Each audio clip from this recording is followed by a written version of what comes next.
Brutal combat of the Second World War. Roy Bucker went to war with three brothers, one of them an identical twin. His twin did not come home, but Roy lived to be 100. He is tonight's hometown patriot. Oh yeah, we used to, in San Diego at the Diner Dance Place, we used to do the jitterbug and all that stuff. I'd get on, that's a girl on there, and give her a twirl and step off, and he'd step on. Nobody, she'd never know no difference. They were like brothers. In fact, they were identical twins. Ray and Roy Buckner joined the Army on the same day, joined their two other brothers at Camp Pendleton, shipped out together, hit the beaches of God-forsaken Pacific Islands together. That's when my twin brother and me were in the first wave to hit the beach on Guam.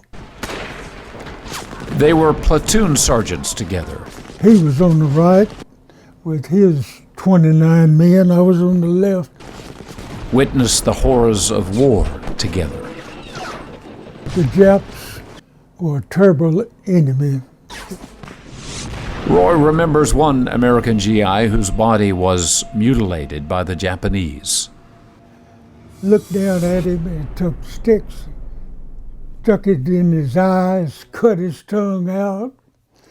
But I asked every person to walk by and take a look at Corporal Heath. Some of them didn't want to, but I made them do it. I said, I want to show you what we're up against. Then there was that American tank, trying to escape a Japanese ambush, but about to run over a wounded GI.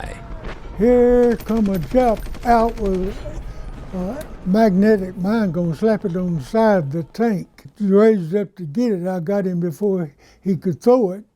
And I stopped the tank about that far from Henry.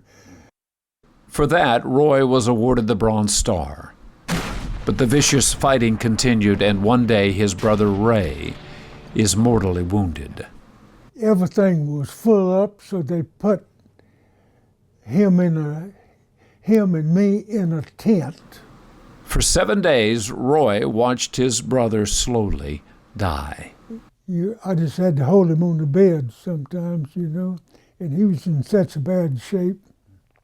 Only way I could quieten him down was I'd lay on the same side of his cot where the bullets was coming to. I said, yeah, I'd lay there. I said, the next bullet is mine. You've already had the next one is mine. So I'd lay there and he'd quieten down, you know, and it is with the deepest regret. After his death, Roy finds a torn dollar bill in Ray's wallet.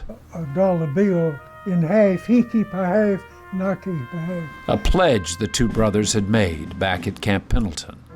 The two halves taper back together, and we're gonna buy us a beer. When you came back together? When we came back to the States. Roy and his two other brothers survive. And at a reunion of the 9th Regiment years after the war, Roy finds a man staring at him. He just stood there and he just looked at me. He just looked at me and finally he reached out and hugged me. And he says, Sarge, he says, I can't tell you how much it pleases me to see you and talk with you. It was Henry, the wounded soldier Roy had saved by stopping that tank. If he needed it, it was assurance that his life had mattered. I went through a lot of battles and lost a lot of close friends, including my twin brother, and I'm not ashamed of my service.